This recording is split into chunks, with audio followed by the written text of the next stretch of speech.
Hi, everyone. Welcome to Burning Platforms for this week. It's Friday the 13th. So let's see what gremlins come and join us for that particular occasion. It's also the last Burning Platforms we'll be holding before the federal election. So great to have with us today our regular panel, Digital Rights Watch Chair and current COVID recipient, Lizzie O'Shea. Hi, Lizzie. How you going? Hi, I feel surprisingly good, actually. So hopefully everyone gets COVID as mildly as me. And Dan, recently recovered from Perth. How are you, mate? Yes, all's well. Recovered from COVID. Hi, I feel surprisingly good. And Denham Sadler, our special guest from Innovation Oz. We have got our Friday the 13th gremlins. Lizzie's trying to get in through 2 different channels, so she'll work that out sooner rather than later.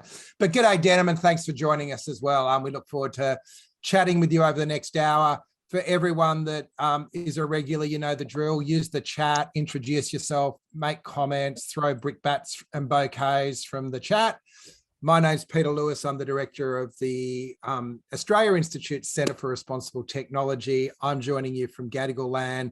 Wherever you are in Australia, join me in recognising the land we're all on was never ceded and paying respect to elders past, present and emerging. The format for these town halls are that we spend the first half hour kicking around some of the big issues in the news, and then we dive deep into a specific issue. And as we said, this time we're going to look at what sort of choice voters face when they go to the polls in just a week and 1 day's time. So let's dive straight in. Lizzie, you've chosen to wax lyrical on the plunge in crypto. I know this is an issue close to Dan's heart, being a crypto bro, but things have been going a bit south for those that think this is going to be their pathway to all sorts of wealth in the future. Yeah, people may have been following this, but even in the last 3 days, it's been pretty explosive. So Bitcoin is now below $30,000 per Bitcoin, which is the lowest it's been in over a year. Solana is also down 30% in 24 hours. The big story, I suppose, is Luna, which is another cryptocurrency, which has dropped 96% in the last 24 hours. And it's now below 10 cents. I think about 8 months ago or something, it was over $116. So a significant decline. And Luna's actually algorithmically pegged to a stable coin. And if you don't know what that means, I can understand. But in essence, what it meant was that a stable coin is supposed to be something that's pegged to a fiat currency like the US dollar. It's not supposed to drop below the equivalent of 1 to 1. And the Luna was kind of experiment in how that would work to make a cryptocurrency more trustworthy. You might need to read a bit more about it if you want to know more. But in essence, what happened was when Luna started to fall, the stable currency it was pegged to started to fall as well. And what that's meant is that people use stable coins to trade in various cryptocurrencies all the time. It makes it more liquid. And if you can't trust that they're actually backed by real currency, which is how they maintain that peg, then the whole system starts to disintegrate. So one of the other big stable coins where you're supposed to pay 1 for every $1 US is Tether. And that fell below the value of $1 US yesterday. And that's caused huge consternation in the market because Tether is used perhaps the most out of any, well, definitely the most out of any stable coin, but it's probably one of the key foundations upon which cryptocurrency trading operates. And so there's a real sense that this could be existential for cryptocurrency trading. Coinbase as well, the platform that a lot of people use, has had an IPO and listed. Its share price has also tanked. It's lost 56% of its value in the last 5 days alone. So it's unclear exactly where this is going to bottom out, but the reality is that I think this is representative, and I'm not alone here, of sheer panic on these crypto markets. It's probably been prompted by a few different things, including the tightening of monetary policy by the US Federal Reserve. So, they're trying to curb inflation in everyday markets and the value of the US dollar. And so they're doing their own thing in terms of addressing that through monetary policy, which means there's less money in the system for people to make more speculative investments in crypto. But there's probably a lot of different of those kinds of reasons, external reasons that have given rise to this. But the reality, I think, is that this has always been a bit of a Ponzi scheme, where the value of these currencies is always what kind of person you can find to buy it next off you, rather than any intrinsic value represented in the currency itself. I think I'm hardly alone when I say that I think people should only invest money in crypto if they're prepared to lose it. And this does look like the outcome of essentially a system of currency trading that's gambling, that's unregulated, that is characterized by wash transactions that are otherwise unlawful in financial markets. And the consequence is that large numbers of retail investors now, I think, will have had huge amounts of their savings wiped out, which is devastating. I think probably the big whales in the market might be able to consolidate their losses, but I do really think we should feel sorry for some of these crypto bros who entered the market because they thought they would get rich quick. You know, Matt Damon was on a Super Bowl ad less than 6 months ago saying that fortune favored the brave and that's why you should invest in crypto. And these people are now looking down the barrel of financial wipeout. The pinned comment on the Reddit thread for, I think, one of these, I can't remember which currency it is to a suicide hotline. So a lot of people are feeling pretty devastated about this. I found observing this market to be that it's characterized largely by ridiculous buffoonery, but I also do sense that there's real human suffering going on right now.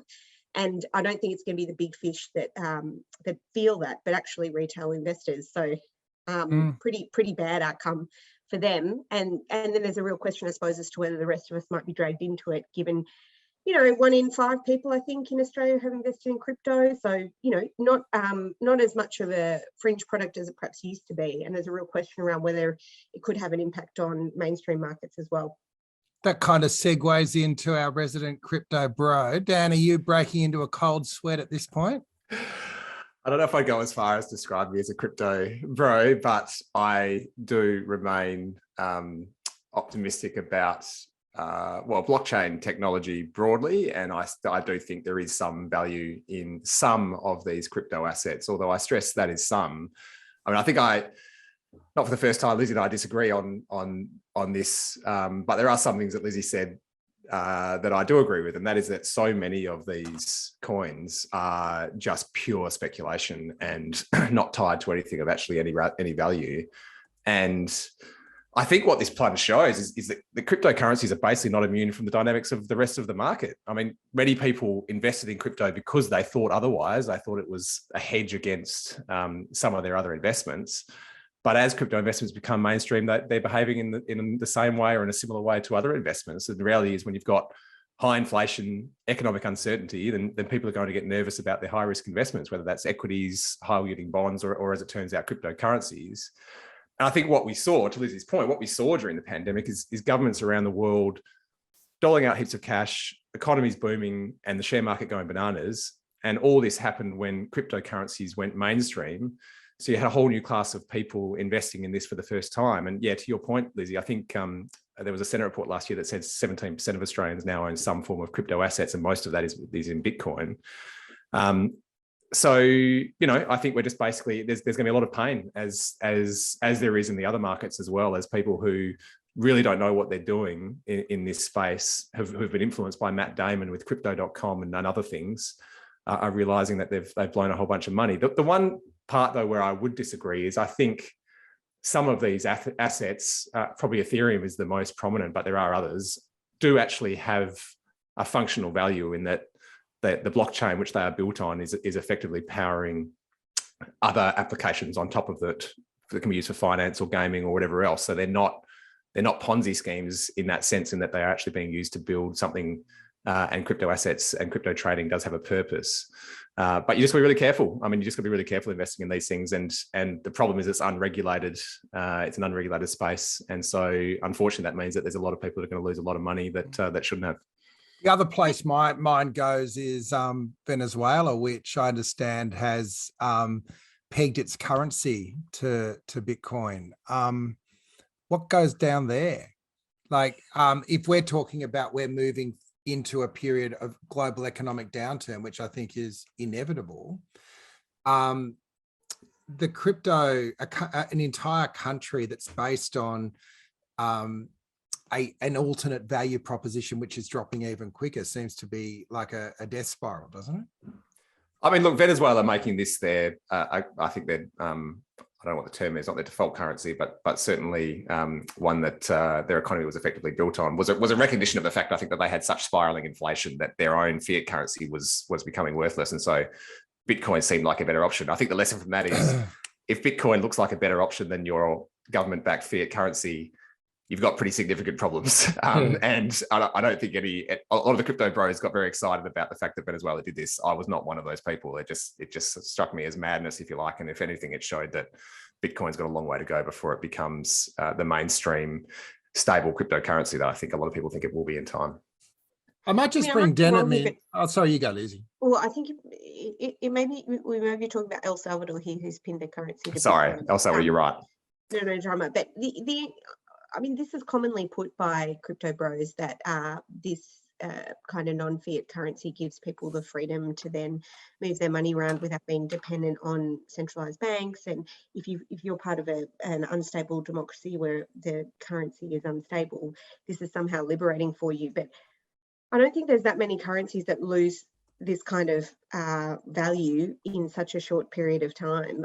To my mind, I just think we ought to think about who services, what kind of customer of these currencies we're talking about. People who want to avoid scrutiny, who aren't frightened or concerned by a totally unregulated market, who possibly want to buy things that they couldn't buy using regular currency for that reason, so want anonymity in their financial dealings. And this is pretty much criminals, people who are lawless. So I just think we do have to be a bit careful that some of the human rights claims put by people to justify these currencies, I think it is important to raise, as you did, Dan, that there's a context there as to why that currency might be unstable that reflects a bigger problem. But also, what is the use case for these currencies? Well, at the moment, it seems to be criminal behaviour, as well as big whales, speculative trading, huge amounts of dump and drop schemes. Kim Kardashian and Floyd Mayweather are currently being sued for one such scheme, engaging in trading that makes the currency look more valuable than it is. And the people who pay the price are the last people left holding the currency, which tend to be retail investors, which is what we're seeing now. So, it's very hard to justify the use case for this kind of technology when the people who lose are everyday people and the people who win are criminals and really wealthy people. It's just, I don't think you can wipe out the entire class, though, Lizzie, is saying that it is all that. So yes, I do acknowledge, obviously, Bitcoin in particular has been used for some fairly nefarious purposes because of the fact that it's not controlled by any government. But if you, again, coming back to Ethereum, I mean, there are a whole bunch of gaming applications which are built on Ethereum, and people use Ether to buy and sell digital assets, which actually has value, and it's a digital asset. So the fact that people are purchasing those unique digital assets is something which is perhaps a new concept, but it's not being used for buying or selling drugs or laundering money or any other things like that. There are real applications for this which are coming down the pipe, which is why. I mean, genuinely, I wouldn't describe myself as a crypto bro, but I do think there is underlying value in the technology here. And there is value in having a crypto-based currency that is being used for a specific application, not one that's being used for pure speculation. That's obviously rubbish. But I think you can't wipe out the whole asset class because of this.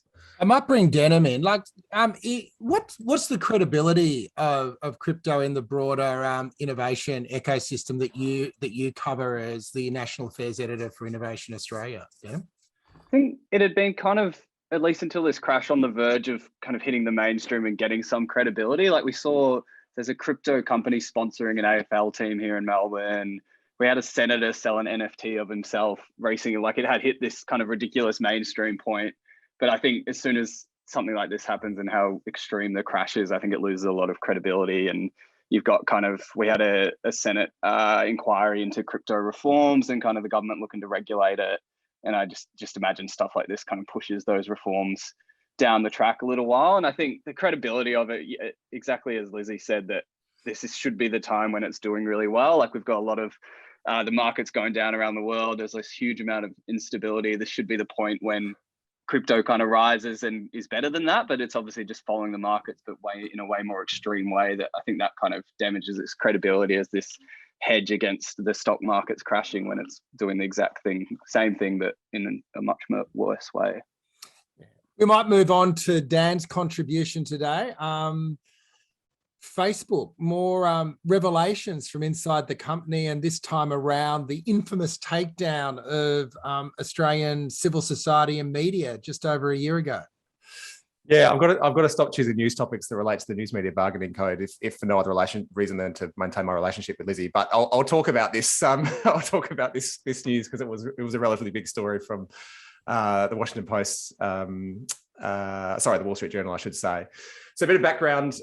Many people will no doubt recall last year, just before the news media bargaining code was passed into law in Australia, Facebook had a pretty substantial temper tantrum. They threw all their toys out of the pram and they took down all news pages without warning. The only problem was that they also took down a whole bunch of other pages. So emergency services, charities, Australian publishers, right at the time when Australia was starting to roll out its vaccination program. So it was a pretty reckless thing to be doing.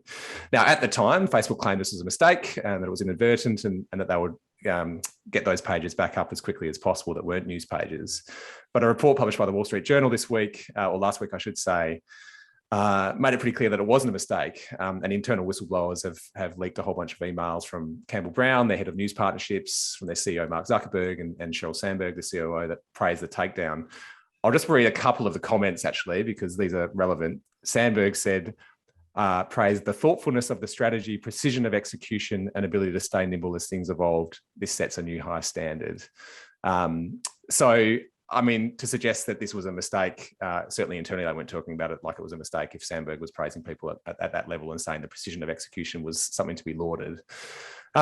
So look, since then, every news publisher around the world has published very critical articles in the wake of this reporting from the journal, including The Guardian, I should say. But I have to admit, when I read this, I wasn't really surprised. I mean, Facebook has consistently shown cynicism and contempt for any government around the world trying to get in its way of its profits or force it to take responsibility for its massive reach. So I'd just make the point that although Facebook is claiming a massive victory from all of this internally, if you look at the concessions that they were able to make from the government at the time, they were fairly minor in my view. And that's been evidenced by the fact that Facebook has gone on to complete a whole bunch of deals with most major publishers. Now, not all, and certainly not as many as they should. We've spoken about this before.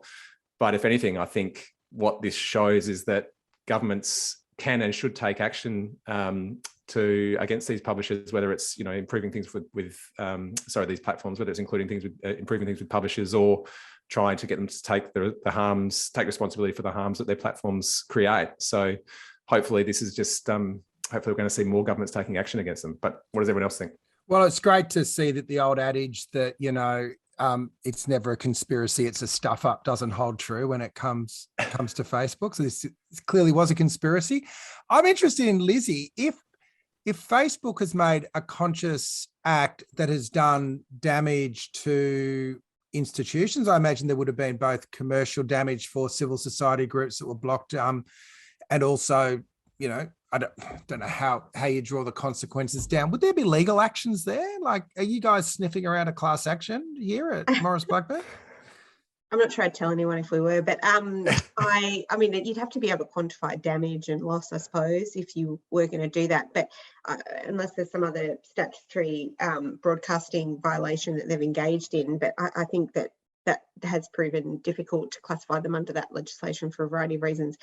I mean, I do think this behaviour is totally disgusting. I think the company has behaved incredibly badly. They've prioritised their own financial interests as a company above the needs of their users. That's, of course, the way they operate. So I'm not naive about that or surprised on one level.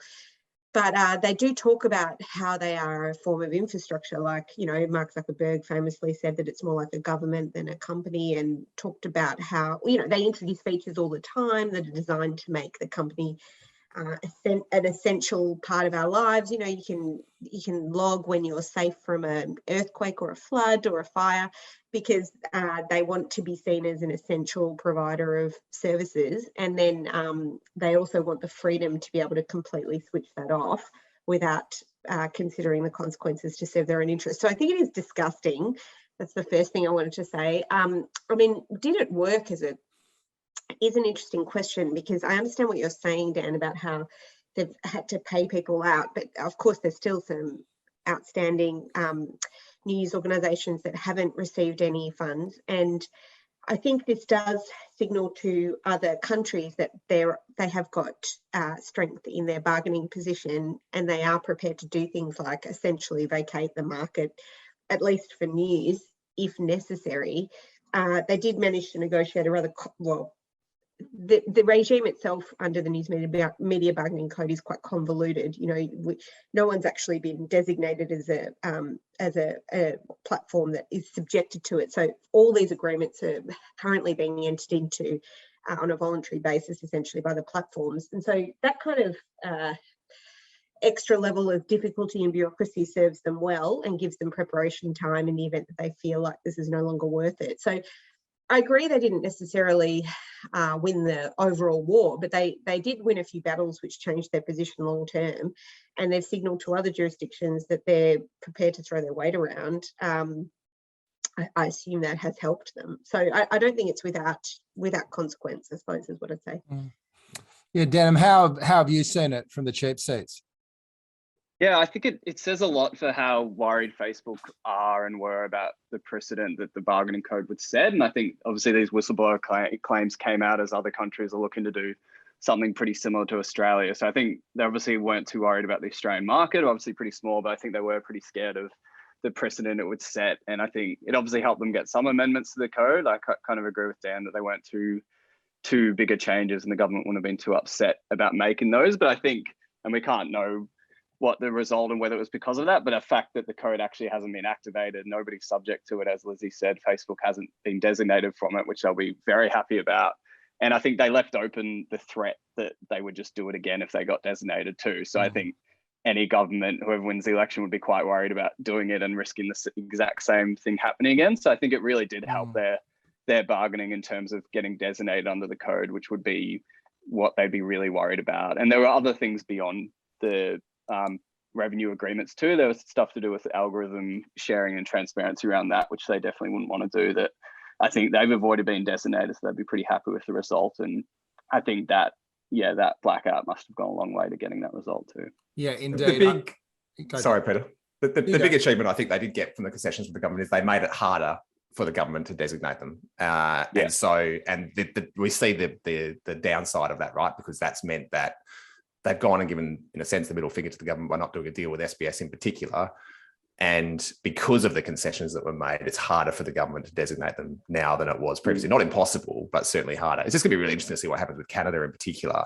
Are they going to do the same thing up there? Are they going to throw their toys out of the pram in Canada? And if anything, I would hope that would embolden the rest of governments around the world. But sorry, Peter, I'll let you make your point. No, it's also going to, I think the deals are 3 years that you've struck down. Are you allowed to tell us at least that? I haven't ever said that. Sorry, Peter. Okay. Well, it's got to, we will know how successful it is in the next lap. Because I think Denham is right that it's hard to see a government ever moving to successfully designate a company based on the legislation that finally landed. And I think I missed that when it first went through, particularly those notice periods will just turn what Rod Sims set out to be a commercial negotiation into long drawn out legislation. So I think it did impact on the balance. But to John's comment in the chat, he's right. There is no democracy while any of these social media companies are uncontrolled. And I go back to my hobby horse. We need to be thinking on alternate platforms to be, managing our civil discourses. And hopefully we'll be able to think through some of those things post-election.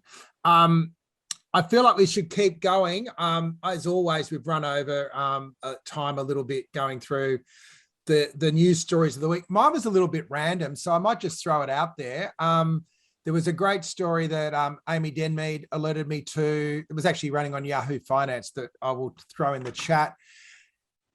Google, and this was a surprise to me, although I probably should have known, Google employs thousands and thousands of people as subcontractors to make sure their algorithms are serving up ads that actually work. I found this was kind of a little bit counterintuitive. I always thought it was just the algorithm, but it made me think, actually that you still need humans to test even the veracity of AI. So there's the piece talks about guys who work through contractors to contractors, basically checking the veracity of what comes out the end of a search, particularly on the advertising platform.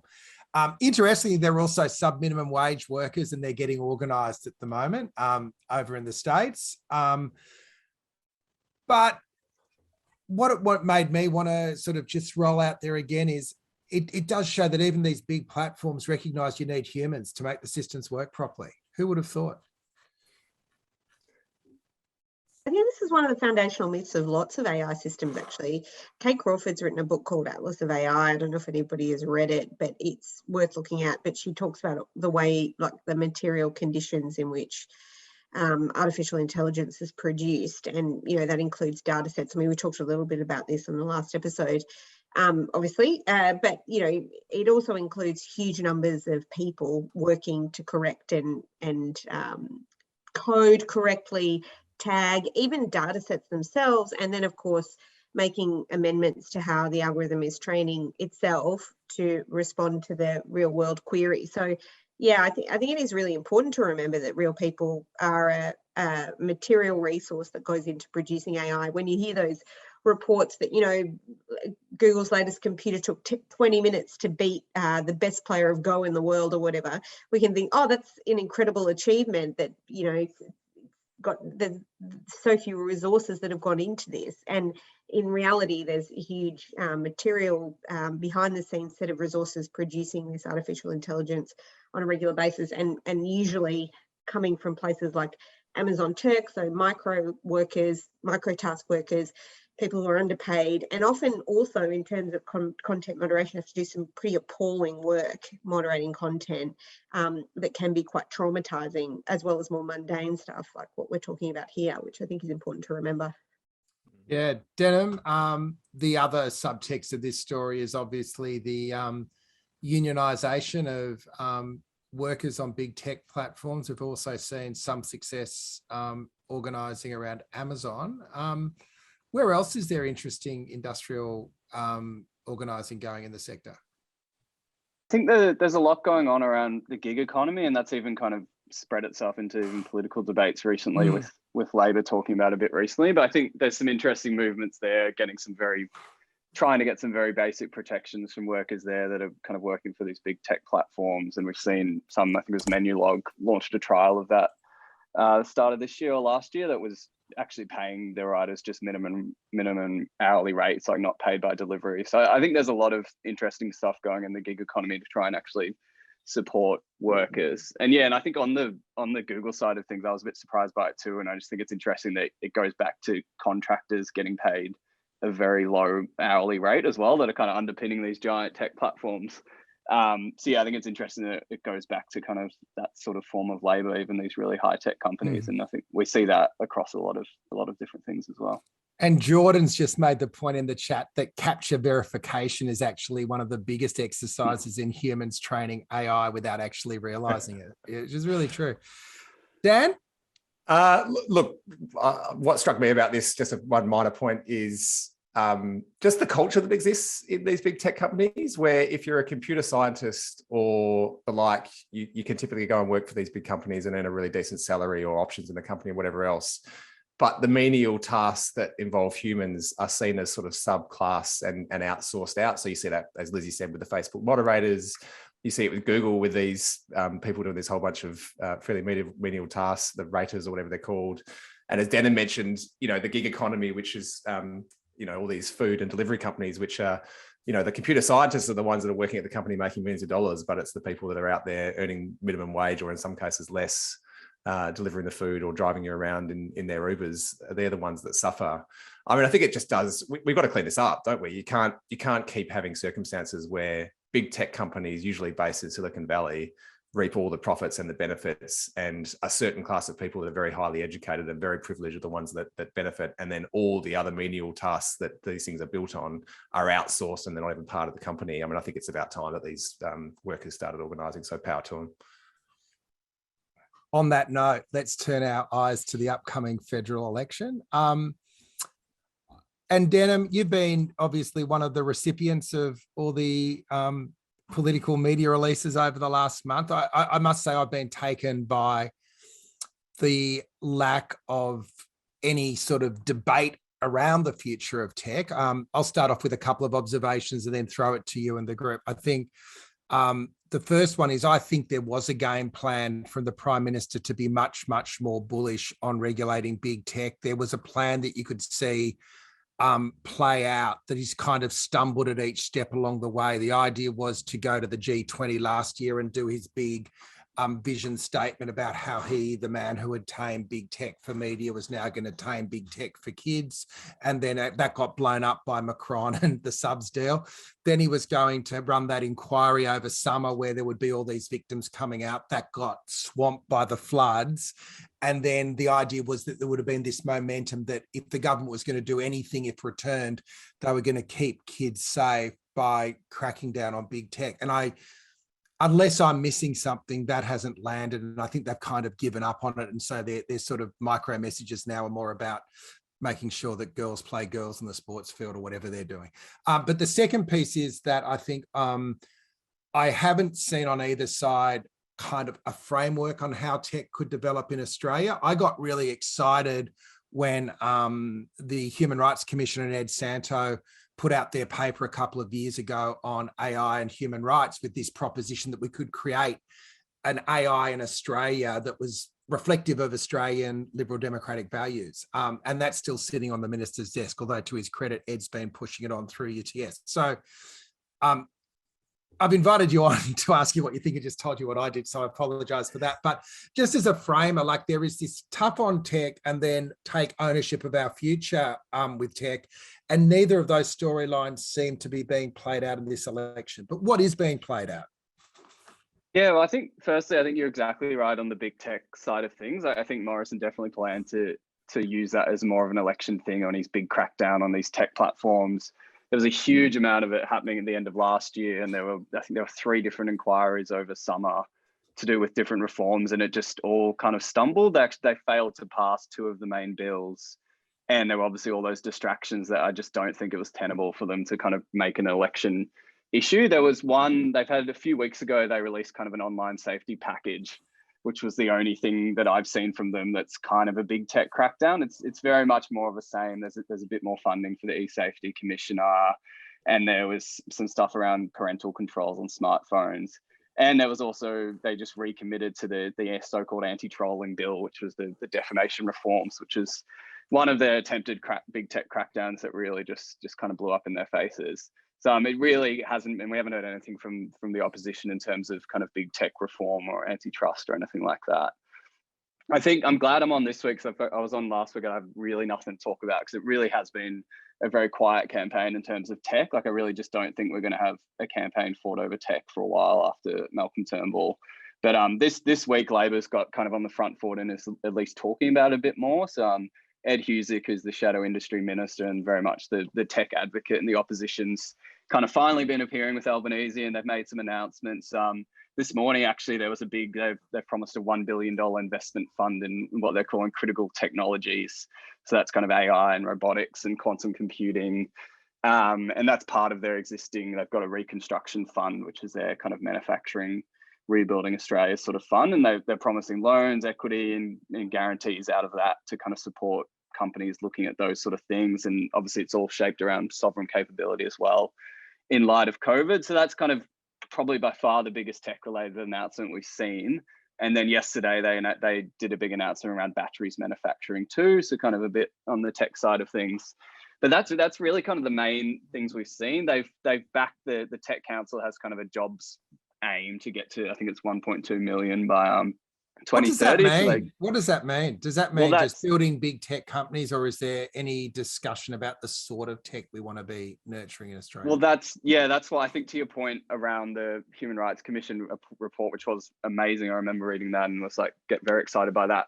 There isn't any broader discussion around kind of the ethical side of it and the regulations. Like, from both sides, it's very much kind of funding companies. Well, it all comes back to creating jobs, and I think that's partly to do with kind of the Turnbull era of innovation policy scared everyone off of losing their jobs. So now every tech announcement that we get sent, it's all to do with the jobs they're going to create, which those numbers are usually picked out of the air. But yeah, a lot of it's about jobs rather than kind of creating the framework or kind of the Australian AI stuff that you were talking about. There's not much, there's no comprehensive or like bigger picture looking with technology at all. Like, there's been a bit more from Labor, from the government. It's all very grab baggy. It's a bit hodgepodge with, yesterday they announced some Internet of Things cybersecurity guidelines.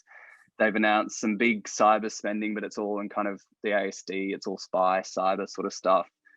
There's really no bigger picture stuff. There was the digital skills passport earlier this week. That's kind of a LinkedIn app or something, maybe. I'm not quite sure what that is, but yeah, there's no bigger picture kind of looking at Australia's role in kind of the growth of new technologies or anything really interesting like that. I think so a lot of Labor is tech as magic pudding, that it's just going to naturally grow the economy and it's naturally going to be good. Is that kind of where you think they're coming from? Yeah, I think it's very much around, we can fund these tech companies because they'll create jobs. It's as an industry policy, I think, as looking as a job creation thing first and foremost, and less at the type of companies that might be created by funding an AI defense company or something.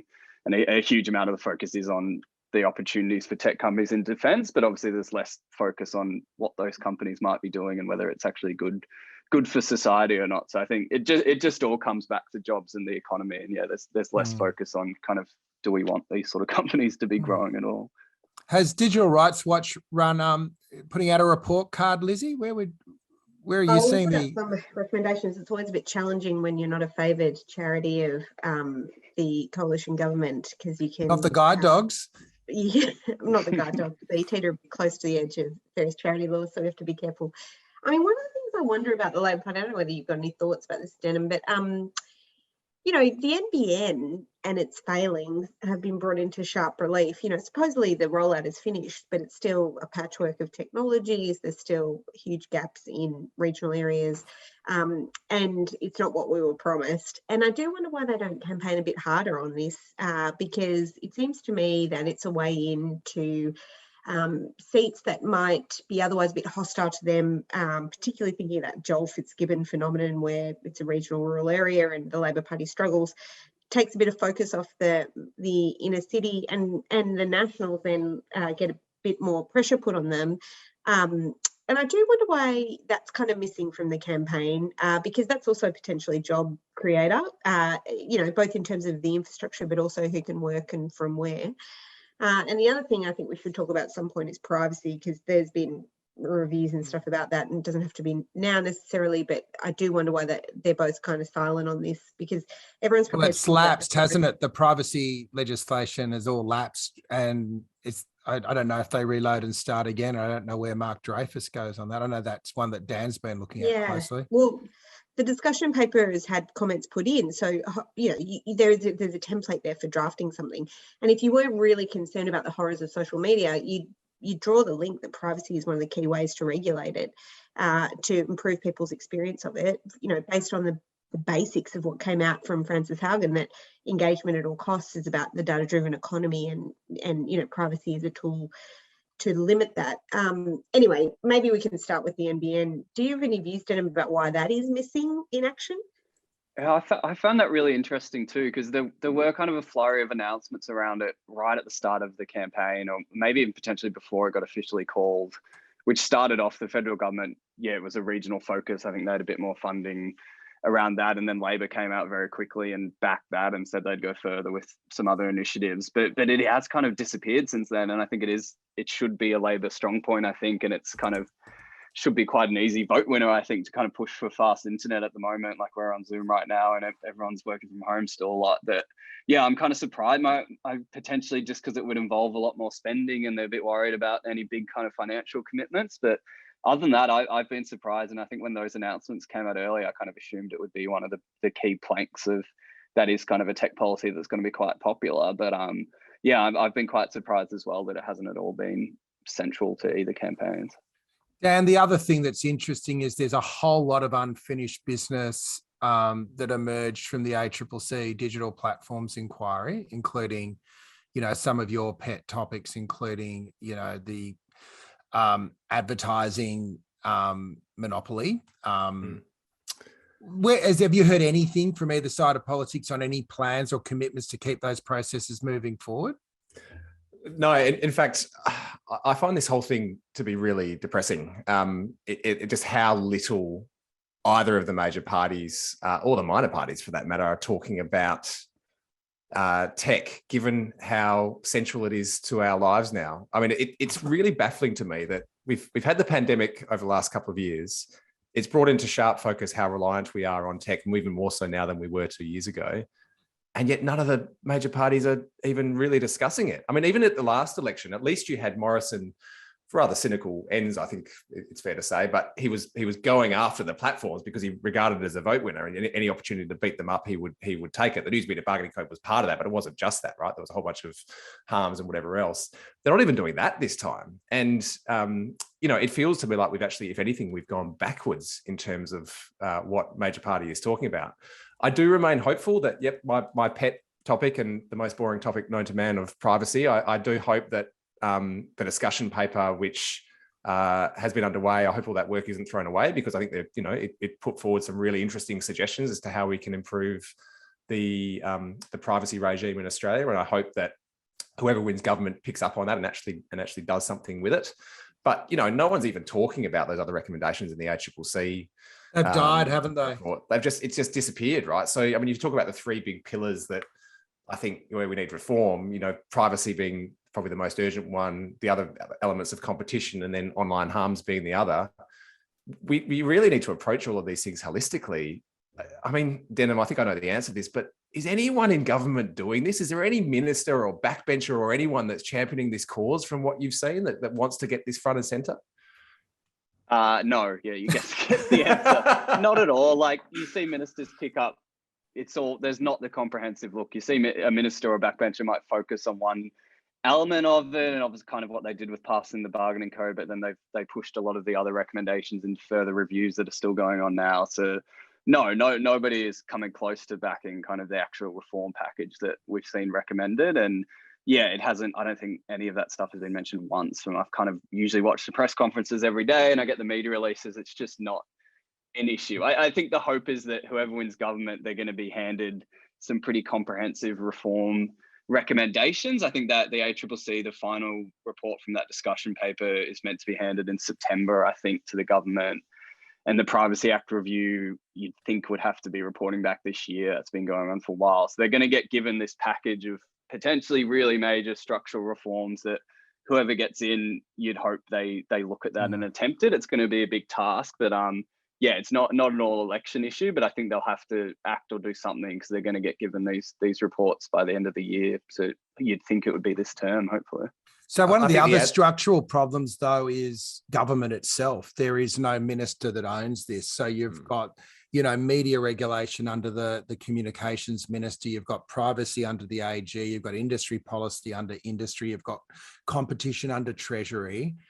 So it is very fragmented, and it means that for each portfolio, the tech piece is just a subset and an add-on to the main game, and it's nobody's main game. So the other bit is obviously national security, crypto, cyber security, I should say.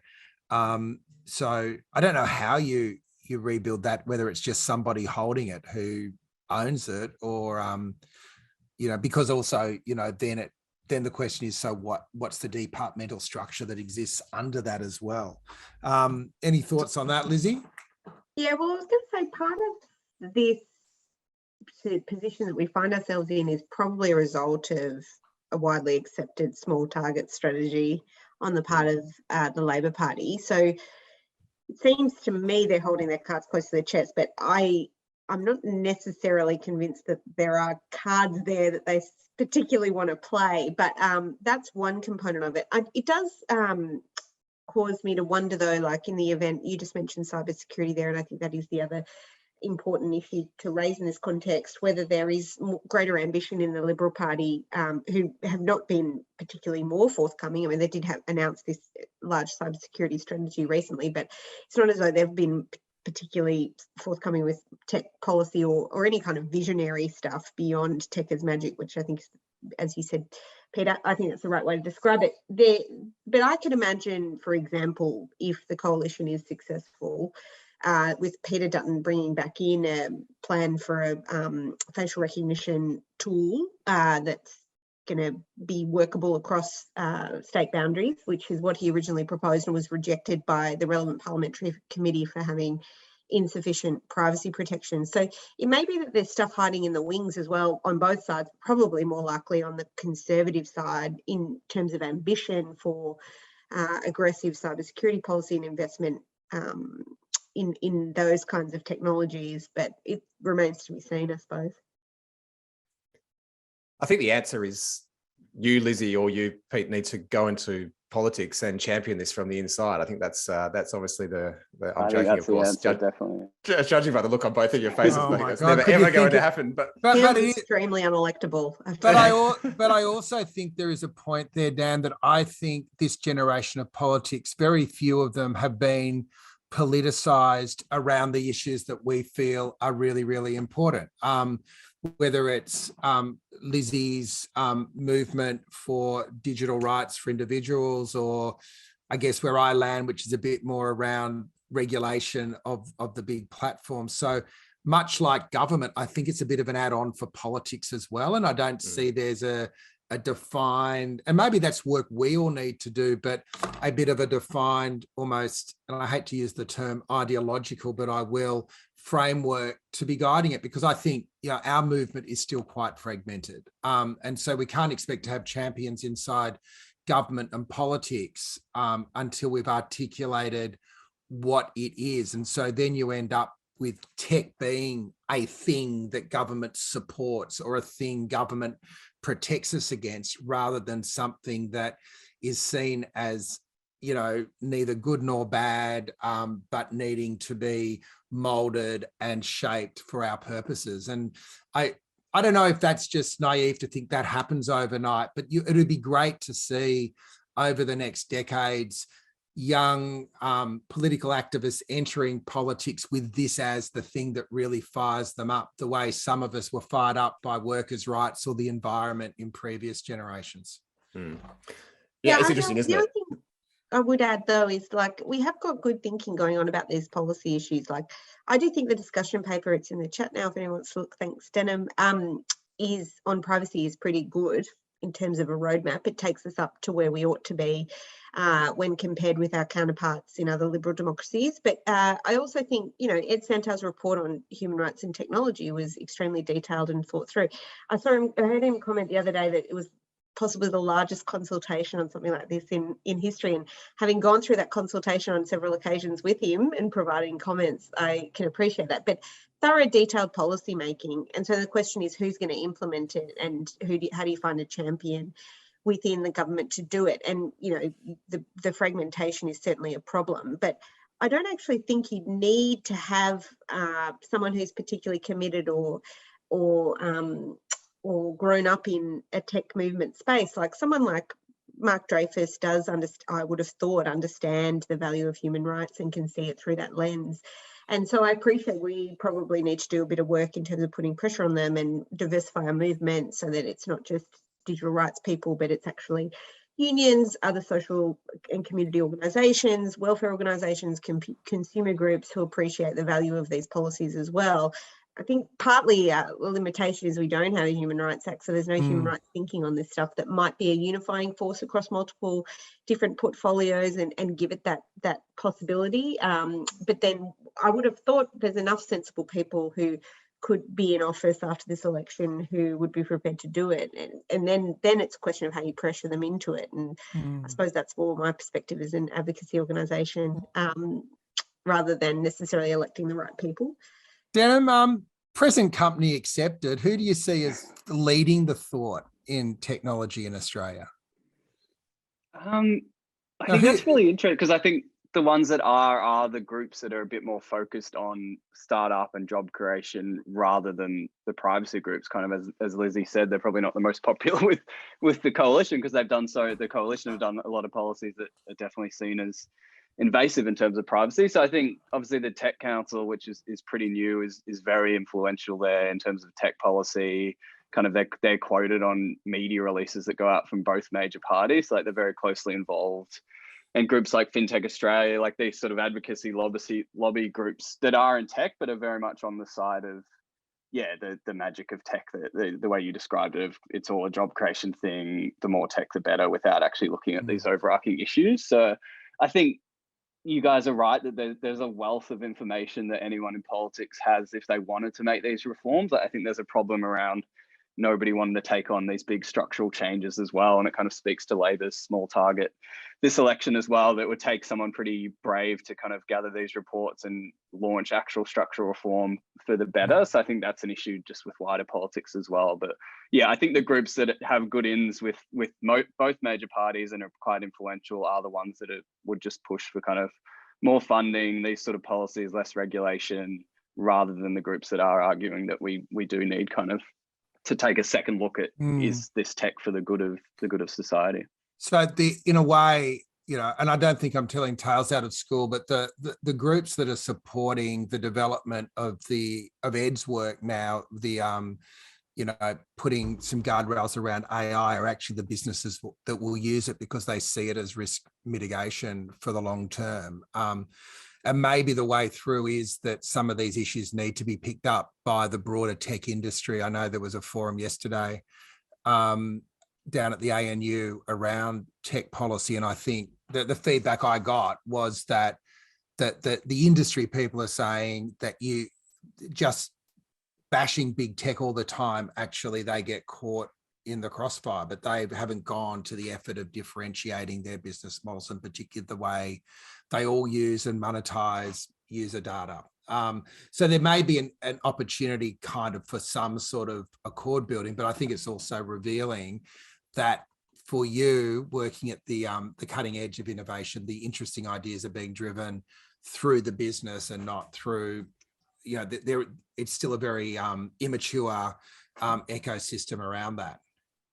Yeah, and definitely in terms of political influence too, those are the groups that are getting their ideas more across too, which makes sense, I suppose, because that's what the government wants to hear and wants to do with what we've seen from both their election campaigns. But they're definitely the ones that are much closer to influencing policy, potentially, unfortunately. But, yeah. So without wanting to put the mockers on it, and also having been terrible at picking the last election winner, we wake up and there's a Labor government, Lizzie. What's Digital Rights Watch going to do? Where do you go first? Like, where is the first battle? Yeah, I think it is talking to the ministers responsible. So that's, people that we've had on here, Tim Watts, someone like Michelle Rowland as well. But then I think it all is also like Mark Dreyfus, privacy comes under the AG's department formally. But yeah, there's also a role to play for not just implementing policy and finding politicians to do that, but also properly supporting the regulator. Like, that is something I think the government could do. Denham's covered this to his immense credit, I think, where lots of other journalists haven't, that, the Privacy Commission is facing a funding cliff in the short term. And it's pretty appalling given that that's an enormous part of our lives. So, comparing the Office of the Australian Information Commissioner with the ACCC, it's like chalk and cheese, really. And so that needs to be fixed and updated. These are things that the Labor Party could easily do, I think, without particular political blowback. I mean, it's not for me to necessarily do that kind of work, but I think there's lots of low-hanging fruit that is available, and then there's lots of ambitious stuff that probably is more our job to put to the ministers themselves.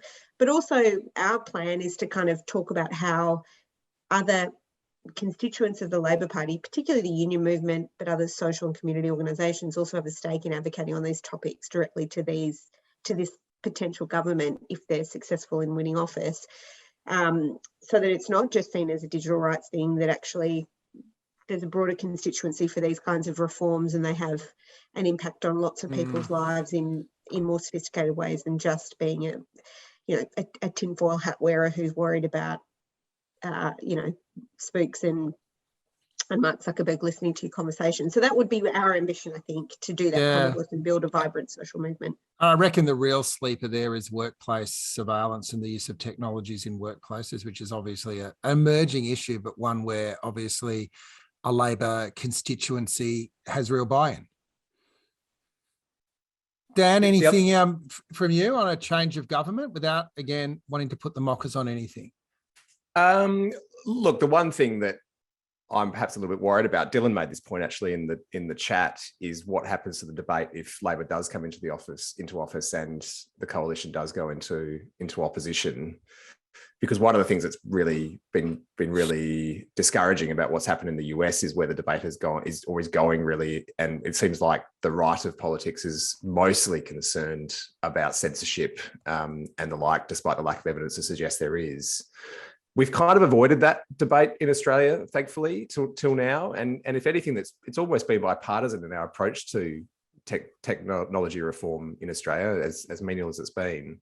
I am a bit worried that if Labor wins government, particularly if someone like Peter Dutton ends up assuming the leadership of the Liberal Party, if Frydenberg gets knocked out of his seat, that could be the direction that the Liberal Party and the coalition goes, and that would be a bad thing for trying to get some of these big things up. So, probably one last question for you, if I could, Denham. Have you had any conversations with anyone on the Conservative side of politics, or at least on any side of politics, that are concerned about these issues? Do you think that this is a threat that we need to take seriously?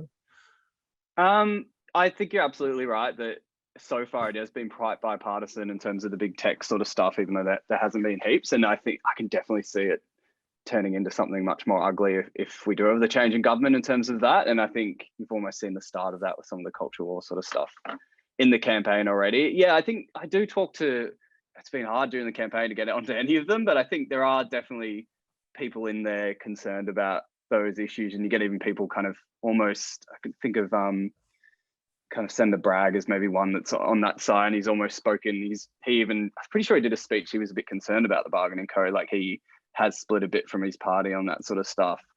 But in general, not really. Like, it's hard enough to get to talk to anyone, let alone about these sort of issues. But I definitely share those concerns that we could see a bit of a split, whether Labor try and do something or not in government on these issues of kind of the future opposition changing into kind of a censorship, big tech being a very lefty sort of place, that sort of debate, which just won't help get any effective regulation passed.